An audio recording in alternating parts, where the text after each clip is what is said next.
Greetings, friends and Firebirds fans, and welcome to the Fire and Ice podcast presented by Desert Willow Golf Resort. Fire and Ice, the official podcast of your Coachella Valley Firebirds of the American Hockey League. Coming to you from Palm Desert, California.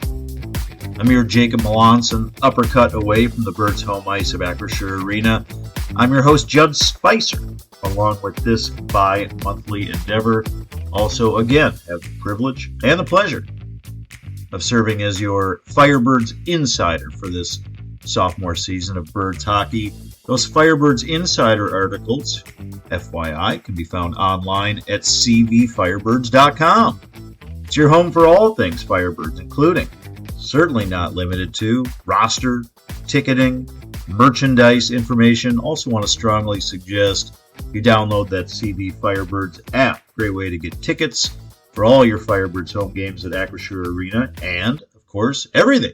Concerts, events, games happening down the way at Acrisure. Also an easy way to get your parking as well. As per the excellent presenting sponsor of this endeavor, Desert Willow Golf Resort, just 3 miles away from Acrisure Arena here in sunny Palm Desert, home to the Mountain View and Firecliff courses, respectively. Now back to its 36-hole complement. The Mountain View, they do a late overseed, a later overseed, but I can assure you that conditions with that new fresh winter ryegrass, now ideal. Go on, get your 36 holes on, and slide right on over, just 3 miles away to Acrisure Arena. You're going to make it an awesome putt-to-puck day. You can tee on up at Desert Willow, skate it on over to Acrisure. Get your tee times online, by the way, at desertwillow.com. All right, friends, tick-tock to 2024, the final Fire and Ice of the calendar year, and a great guest to join me on this episode. He's a guy, he's at the center. He's right at the nexus. He's the centerpiece for all things American Hockey League. Find his work at AHL.com. Return guest, got to know him via these routes and in person during the Calder Cup Finals last year. Patrick Williams, he's your ultimate AHL insider. He's going to join me here shortly. Talk broadly about what's going on at with the AHL season to date, rather. We're also going to have some very Firebirds-centric talk. Speaking of those Firebirds, before we get to the chat with Patrick, let's take a moment here to dip into our Firebirds freeze frame portion of the Fire and Ice podcast. And hey, as we'll soon discuss with Patrick, this isn't a mid-season report. We're not quite at the midway season. We are at about the 40% mark of the Firebirds sophomore campaign through, 26 games in the books thus far. 15-9-2 record. Birds improved that last night, the day previous to this recording, with the 3-1 win at home over San Diego. Again, 15-9-2 mark for the Birds thus far. That places them 6th in the really competitive Pacific Division. And look, that may just sound kind of so-so. Let's not forget, however, the Birds 10-2 on the road. That's the best win percentage in the entire American Hockey League. Last night's win bumped the Birds up to 5-7-2. at the home nest of Acrisure Arena. And hey, is it early in the season? Not necessarily anymore. If I were to give the grade, rather, on the Birds season to date, I think it would be an I. I think it would be an incomplete. So many transactions, dudes, by virtue of the ups and downs and the chutes and ladders and what's been going on with the Kraken in their own season to date. We've had a lot of guys go. We've had a lot of guys come back. We've had a lot of goalies start, 4 of them all told.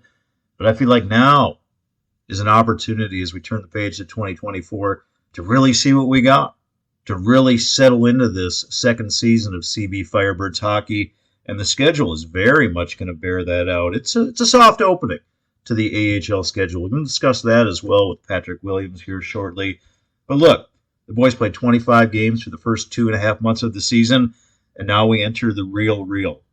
Last night's game marked a stretch of 36 days, a 36-day window again, starting with that win over San Diego, where the Birds are going to have 19 games. A lot of them demanding, by the way. We close out 2023 with one of those demanding games. Birds closing out the year with a visit to Tucson, where the Roadrunners currently in second place.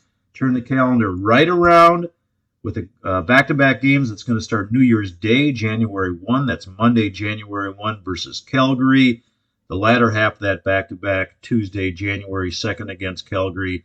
That's a 6 p.m. puck drop. The Birds will then get 3 days off, return back to Acrisure Arena for another set of back-to-back games. That's Saturday, January 6th versus Abbotsford, followed by Sunday, January 7th versus Abbotsford. That's a 2 p.m.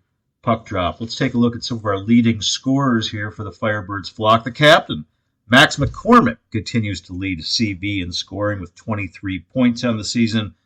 That includes a team-high 11 goals coupled with 12 assists. Right behind him, the Elf, very festive in the holiday season. Cameron Hughes, 22 points, 6 goals, and a team-high tied 16 assists. As far as the gentleman with whom he is tied, that's Cole Lynn, 21 points on the year. He's got 5 goals along with his 16 assists.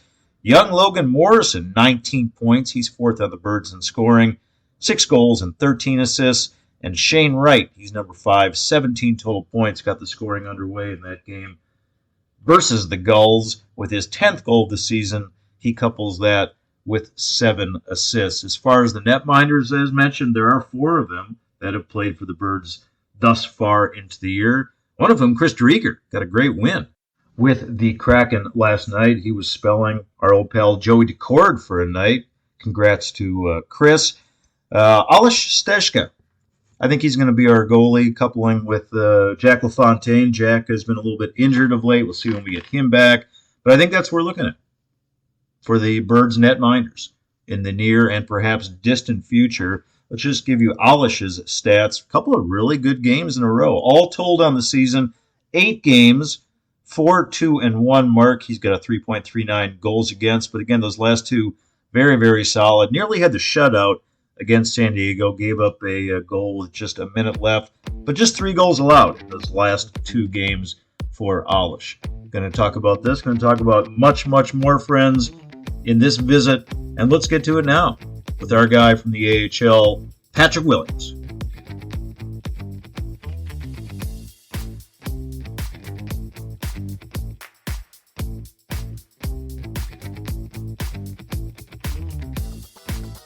All right, Firebirds friends, not necessarily a mid-season report, although that has a better ring during the holiday and festive season than a 40% season report. But that's basically what it is. That's basically where we are. But nonetheless, wanted to close out 2023 episodes of the Fire and Ice podcast by going back to, can't quite call him an old pal. He's kind of a new pal. We enjoyed his company not just on this program last year multiple times, but in person during the Calder Cup Finals. He covers all things hockey for the American Hockey League at AHL.com.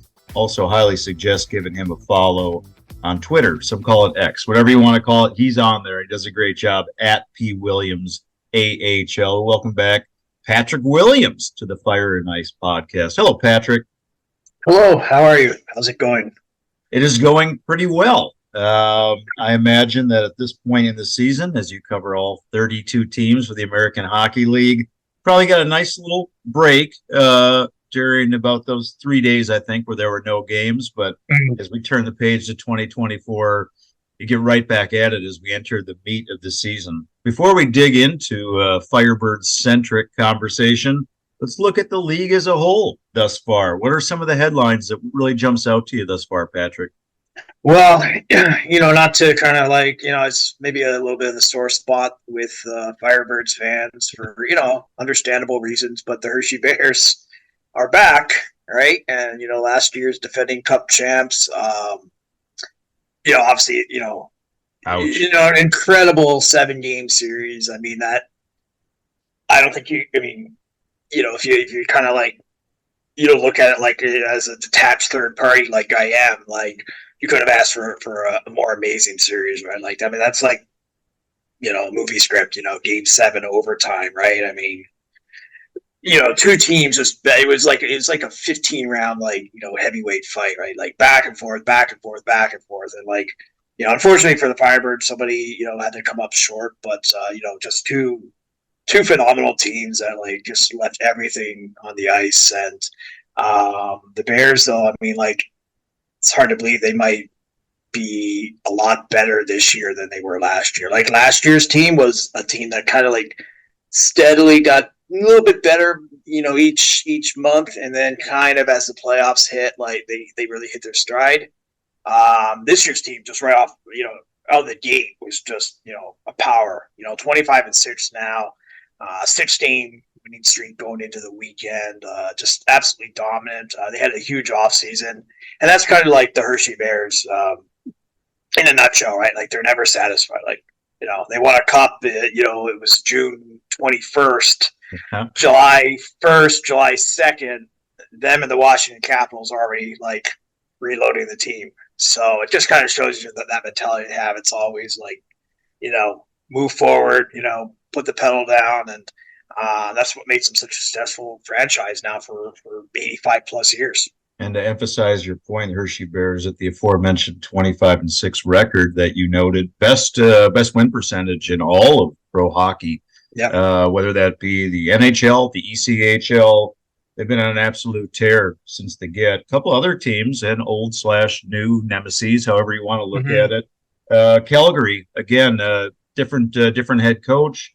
They haven't had Dustin Wolf in net for the entirety of the season. He's gone back and forth between the AHL and the NHL. He is now back in the American Hockey League. 18-7-2, best record in the Pacific, best record in the West. It's a system. They got a system there in Calgary, which is particularly effective. They seem to also have picked right up where they left off last year. Yeah, just before we beat them, I should say. And depth, right? Like they have just had depth. I mean, they lost some talent in the summer, right? Like Matthew Phillips, who for my money was the most dangerous player in the league last year. He signed with Washington, and kind of a side note, he might actually at some point end up with the Hershey Bears, believe it or not, depending on what the Caps might do. But Calgary, just a well-structured team. The team that, had another amazing series with Coachella, right? That was another one that went the limit. That could have gone either way, let's be honest. And Dustin Wolf has been kind of up and down, like, between the NHL club and the AHL. Like, but when he is in net, he's his usual excellent self. One of the best stories in the league in years, like coming through as a 7th round pick and just now like, back-to-back goalie of the year, MVP last year, kind of like, did everything you could possibly want, I guess, other than win the cup.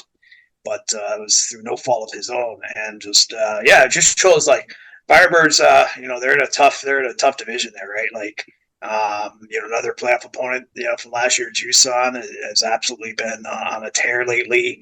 As Arizona really starts to rebuild their system, and just right down the list. Obviously, Ontario right up the road from Coachella. Another good team as well. So it's going to be a grind, right? For everybody in that division to make it. We're definitely probably going to see some good teams not make that cut. Come April. Yeah, sticking in. I guess I'll call it your conference still. Cleveland very much playing toward their mascot. They have been monsters this year. A team that barely cracked 500 last year. It's a good lesson to learn about what the AHL could bring. Again, barely 500 last year. This year, 27-1. That's 20 wins, 7 losses, and then the one following that. Impressive story. That's got to be one that jumps out to you too this year. Yeah, and not a team that necessarily went out and had a big summer in terms of bringing in lots of vets and stuff, but like just a team that grew from last year. Like you said, last year they were the team that struggled, obviously. But those players come back with that much more experience this year. They come in and Trent Vogelhuber there is the head coach. He's really kind of come into his own as well. And it's good for Columbus, right? Like that's a franchise that's had a lot of tough years behind them, and to have some success now, get your prospects some wins at the American League level, I think is really big for them. And that's a team I think that's built to last. Should be definitely a team that can make some noise in the playoffs. And I think that North Division's a little on the weaker side, quite honestly. So I think that bodes well for them. I think to be able to to have a good playoff run, come April. One more before we jump more into the Firebirds here. Got to look at what Texas is doing, scoring like crazy, man. 105 goals in just 26 games. They're tied with Hershey for the most goals in the league, although Hershey has done it in what I want to say is 31 games. Again, Texas done that same mark in just 26. Top two scorers in the league, and Messrs. Bork and Stankoven. And those two have combined for 72 points just between those two guys. Stankoven, also a rookie. That's got to be somebody that, when you look at the scoring leaders and when you look at the standings, that he had a terrific career since he was like 16 or 17 in the WAHL, but his rookie season in the AHL, pretty amazing, man. Yeah, second round pick, comes in and just is absolutely lighting it up. That team is Texas. That was a team, like, if they had gotten past Milwaukee, I think they really would have given Coachella a really good fight. I mean, I think Milwaukee did to some extent, but like that Texas team last year, I think that was an impressive group. And this year now you had like a Stankoven in there to just give them that much more firepower. They lost a little bit in the offseason, and so he's come right in and kind of replace that. And Maverick Bork, obviously a first round pick, coming in, just another huge year. I mean, just steady growth. I think the best thing for Texas too is like Dallas is in no rush to bring those guys up right away. Like, Dallas is a team that's got some real playoff aspirations. So I think they're a team. They can be patient. Like, they're pretty filled up top, right? So they're not looking to rush these young players. So I think that's really good news if you're a Texas Stars fan, that you should have those players for the better part of the season. Like, most teams, like, if you had kind of a 1-2 punch like that, those guys would have been long gone to the NHL club. So that's great news for Texas for sure. Hopefully great news for us too eventually down the line. Keep tabs, Firebirds friends. CV versus Texas, that is in a way double dip in January 26 and 27, and then Texas comes here to Palm Desert not until March. They got a couple of games in March. As far as the guys they lost from last year, Marian Studenic, he is a former Texas Star, now with the Firebirds, but they gave us trouble in the regular season last year. I think Milwaukee ultimately, as the record would bear out, a better matchup for the Firebirds. But yeah, Texas certainly a team to keep tabs on as we get later in the season, start sizing up what the playoffs might look like. Friends, you're tuning into the Fire and Ice podcast presented by Desert Willow Golf Resort. My guest is Patrick Williams. He covers all things hockey for the AHL. You can find his work at AHL.com. Again, want to recommend giving him a follow at PWilliamsAHL via the Twitter machine. All right, let's dig into the Desert Sands here a little bit, man. We're learning some lessons.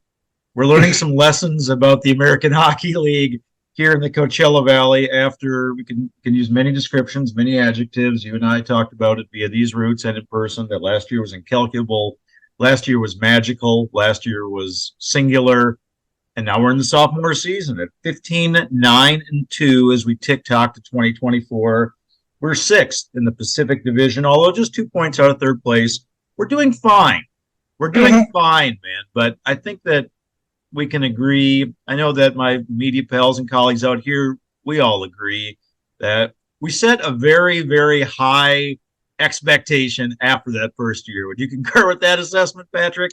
Yeah, you can't have a much better year than that, right? Like, again, like go to game 7 of the finals, and at that point it's kind of a coin flip, right? Like, bouncing the puck here, bouncing the puck there, and we're talking, Calder Cup for the Firebirds. But I think one thing to remember with this team is, I remember these players, a lot of them, they played until June 21st, right? Like, they played 5 rounds of playoffs. It was over 60 days of playoffs. And then, hard series too. Like, there was no walkover really in any of them, right? Like, I mean, I think the shortest series was the Milwaukee series in terms of, like, not going the limit, and that still went 6 games against a grinding team. So, yeah, like, they go the distance. They put a lot of miles on themselves last season, right? Like, and now, I mean, if the offseason felt short for me, like, and I didn't have to go through 5 rounds of playoffs, so you're right back in, they added in September. I remember like Shane Wright showing up at development camp with Seattle, like, it was like, what, a week or 10 days later. It was like, wow, okay, and so, just a lot of wear and tear on those guys. And, like, now you got to kind of like get back on the horse again. You got to start all over.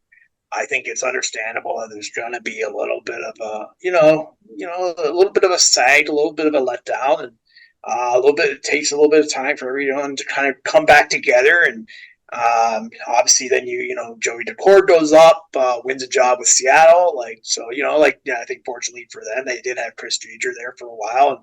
And, but, just a lot of turnover, right? Some good talents came in, but some good talent departed as well. So it just takes time in this league. Like, first 2 months, I think the key in this league is just don't get yourself too far behind, right? Yeah. And I think Firebirds, they're in a perfectly fine spot here. They're above the playoff line. As long as you don't like put yourself in like a Bridgeport situation this year where like they put themselves so far behind now that will take kind of a Herculean effort to really dig themselves out and get themselves into a playoff spot now. So now you got your systems in place more, your players, you kind of had that chemistry down, and now that's when you can start to think about making a run. And we've seen teams do that in this league every year. Like, they're maybe a 500-ish team, a little bit, maybe give or take, come like January, and then they go on a tear. Like, Syracuse was kind of infamous for doing that every year. Like, they would kind of like, they would look like very average at best for the first 2.5, 3 months of the year. And then like the second half, they would just like play like 800, point percentage hockey and, surge right into the playoffs. So, that is something I think this Firebirds team on paper is very capable of making some noise here in the second half. They are obviously they're in a tough division, but hey, there's certainly plenty of talent on that team. And I think when you look at, some of those, pieces starting to come together and gel, I think all things considered, they've set themselves up pretty well. And hey, and as we know, once again, the playoffs, right? Like anything, like look at Tucson last year, right? Like you get in, especially in the Pacific Division, you get those like little best of 3 series, like even if you're the number 2 seed, I mean, and all of a sudden, like, the playoffs were about 4 days old and the Firebirds are already facing elimination. You're like, hey, we just finished second overall in the league. And, just get in the playoffs in this league. And then, at that point, anything goes. A couple other lessons I think that we've learned in earnest is, the importance of what the big club is doing health-wise and success-wise. Obviously, last year was also a great season for the Kraken, also a very healthy season for the Kraken. So by virtue of that, we really didn't have a lot of transactions. This year, I mean, I kind of lost track at a certain point. I think it's 9 different guys that have gone up and down. Obviously, many of them are now back with the Firebirds, but it's been a real roster chutes and ladders. For you, is that also a key to the American Hockey League that you really do have to kind of keep daily tabs on the health and success of the big club? Well, that's the thing that's such a challenge in this league, that, you're not just kind of at the mercy of your own performance, right? You're at the mercy of a team in another league that's your parent club, and everything that they're doing or not doing. And if everything's going great for them, like, they'll leave you alone, and vice versa. If they're having injuries or losses or whatever the case may be, then, that inevitably rolls downhill, and that affects what you're doing at this level.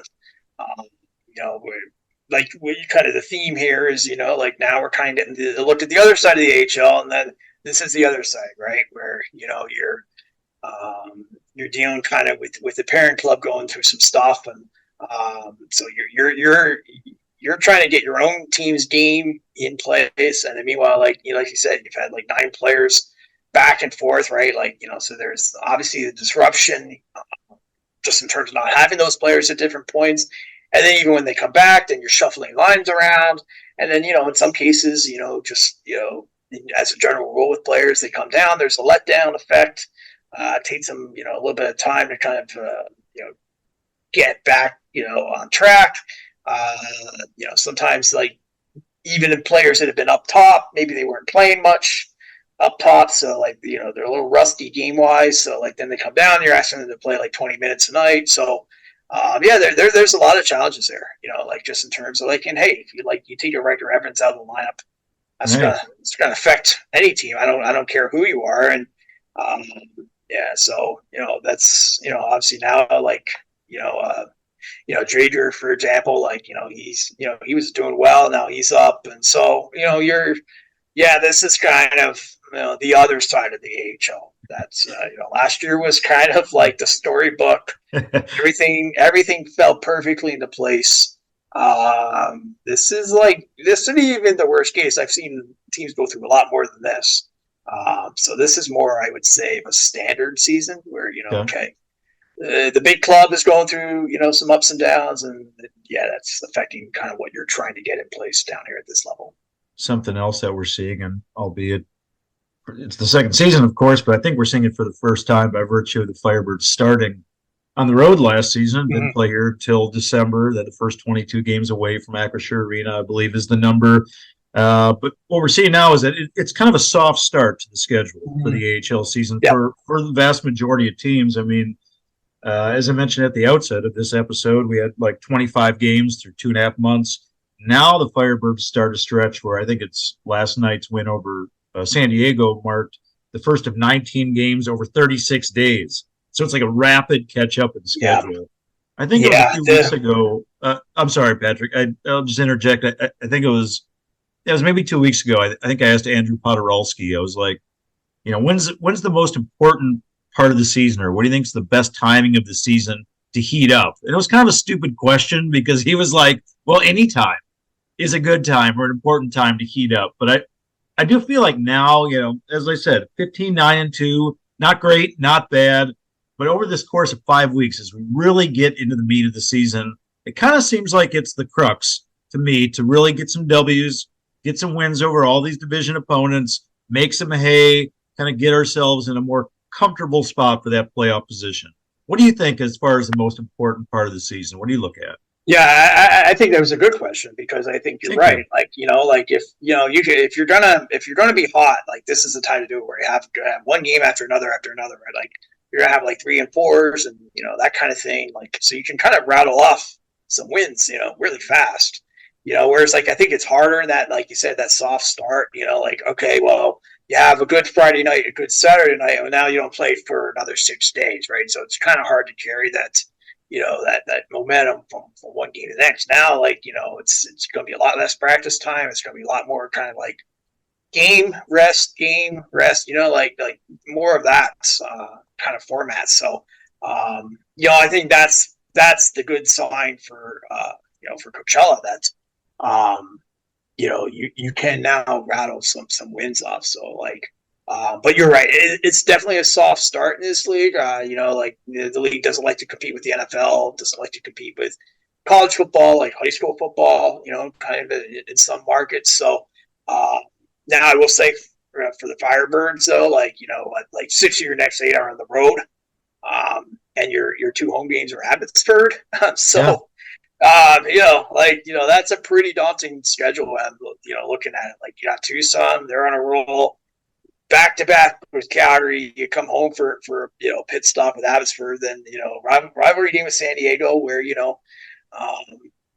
that team's been kind of all over the place, and then you got to go up to Colorado, that's a tough stretch in the next, let's say 2.5-3 weeks.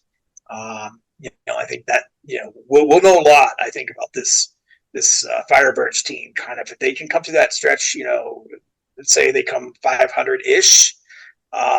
Then eventually you'll get some of those home games that you'll catch up on. So but last year, that's a great point, right? Like your second half was basically a home schedule, right? Yeah, we were home for like 2.5 weeks or 3 weeks at a time on a few stretches. It felt like, and all these home games against a lot of beatable opponents. It felt like, and we just kind of wiped out these teams in these stretches and piled up all these wins.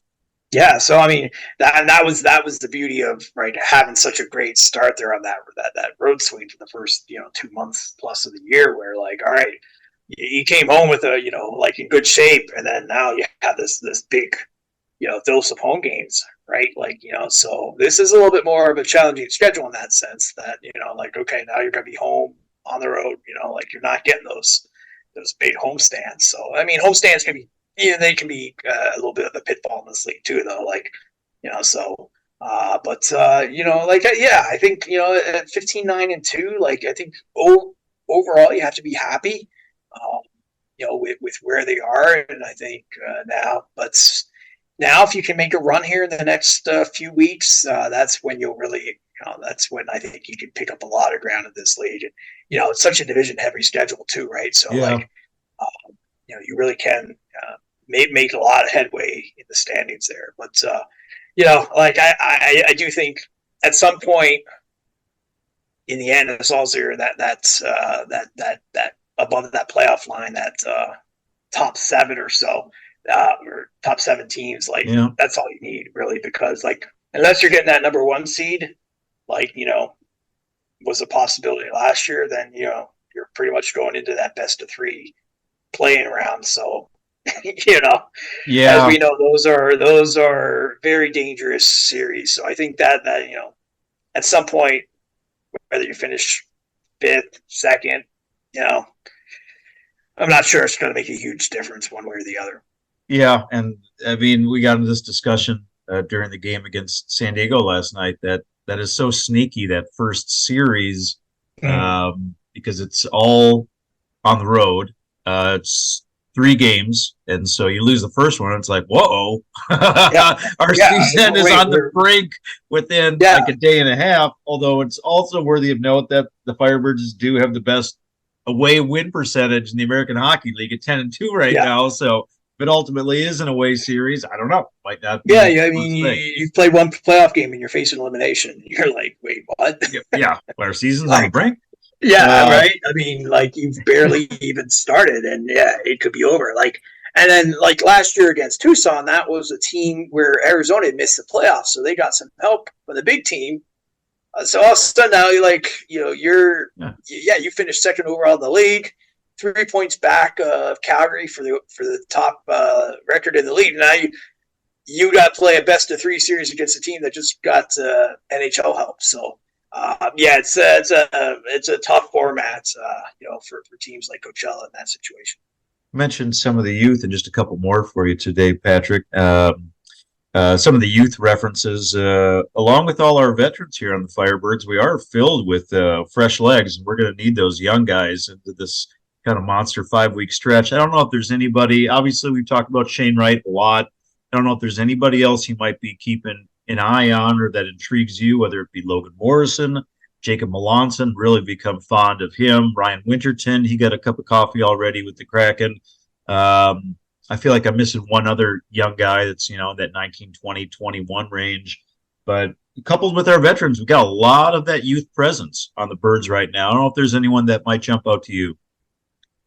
Well, I think Shane Wright's probably the name that, for a lot of people, they're really going to keep tabs on him. Yeah. Just the sense of here you got, 4th overall pick, a guy that, had such a kind of,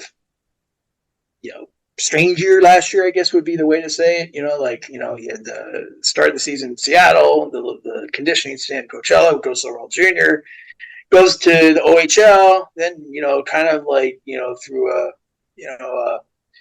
depending on how you look at it, his OHL season ended prematurely, with them getting knocked out in the first round. So he ends up going to Coachella and then gets a 2-month playoff run, and goes through all kinds of the ups and downs of that, where, some nights he looks the part of a 4th overall pick, and other times he looks like a 19-year-old kid trying to find his way. And I do like how they largely managed him this year, mainly keeping him in Coachella and letting him really kind of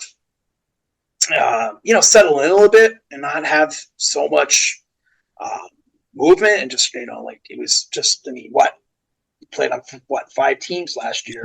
He had World Junior, right? So it's just a lot, right? Like, so like just some stability, I think is good for him. And like, yeah, now you want to see him I want to see him like be the kind of guy that just like takes over games now, right? Like, I think, if you can get that would definitely, I think be a real bonus for the Firebirds and, by extension, the Seattle Kraken as well. One more for you today, Patrick. And this kind of prediction. Again, we're not at mid-season point yet. We're kind of 40% of the season point. But as you look at the Birds and you look at what you aptly described as a very competitive Pacific Division, say we're having this conversation, I don't know, approximately 3 months from now, what are you looking for? What would your, I don't want to say, again, prediction be for a winner, but there's one thing that from your AHL perch, you're covering all 32 teams, but you're focusing on the Pacific. What's one thing that you're really going to key in on as we head into 2024? For a team like the Firebirds, I want to see them in a fight, like in terms of like playoff positioning, where they,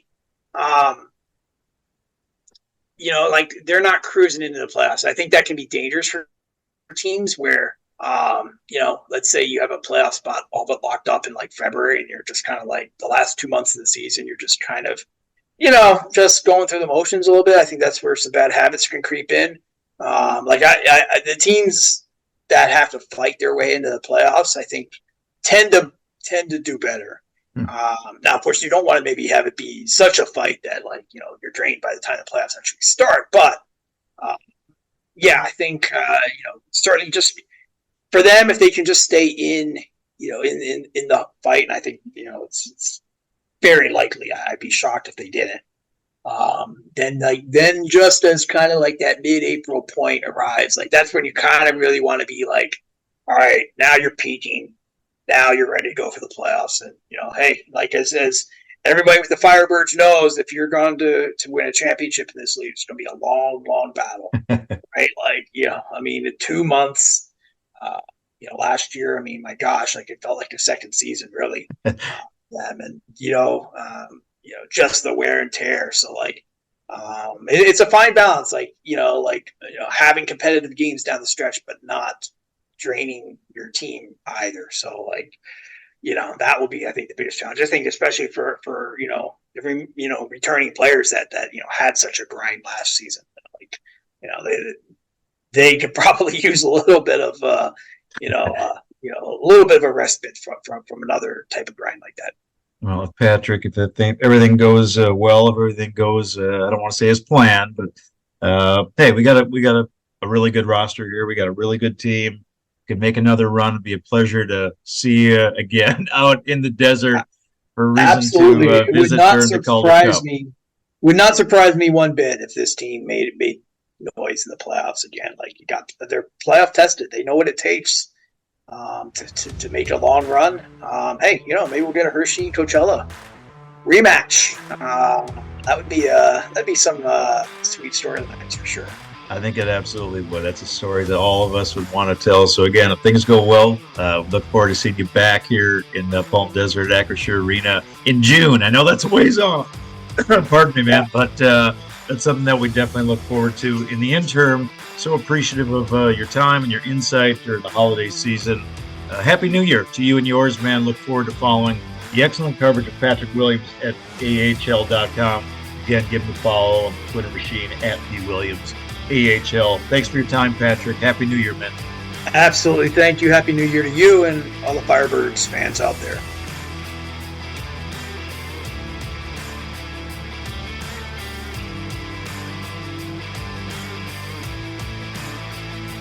All right, dudes. It's going to wrap it up for this December 29, 2023 edition of the Fire and Ice podcast presented by Desert Willow Golf Resort. Thank you so much for your time, your interest, your ears, your continued support of this endeavor in this second season of CB Firebirds hockey. Additional appreciation goes to the time of Patrick Williams, covers the American Hockey League at the AHL.com. Always appreciative of his insights and insider information. Further gratitude, of course, goes to the sponsor of this endeavor, Desert Willow Golf Resort, home to the Mountain View and Fire Cliff courses respectively. Also the awesome and on-site Palm Desert Golf Academy for all your swing tutelage. You want to check out Paul Busey. He leads that crew at the on-site Palm Desert Golf Academy. Don't forget to make it a great putt-to-putt day. Tee up for 18 or heck 36 over at Desert Willow. Skate it on over your 3 miles to watch the birds play after your round at Acrisure Arena. Quick revisit of the schedule. Again, the birds are headed on Yonder Road, closing out 2023 with a visit to second place Tucson Roadrunners. That takes place Friday, December 29th. It's a 6 p.m. puck drop versus Tucson. Turn it right around on the page to January 2024. A double dip in Calgary. That's New Year's Day. That's a noon puck drop versus the Wranglers on the 1st, followed by Tuesday, January 2nd, 6 p.m. game at Calgary. The Birds then come back to our barn January 6th and 7th, respectively, and we will see you there at Acrisure Arena. A couple of games against Abbotsford, Saturday the 6th, 6 p.m. game, followed by a 2 p.m. puck drop on Sunday, January 7th. Thanks again, everybody, for tuning in. Hope you've all had a wonderful, pleasant, blessed holiday season. Let us collectively look forward to a great 2024 year ahead, both on and off the ice. And remember, as always, one valley, one team, rising together.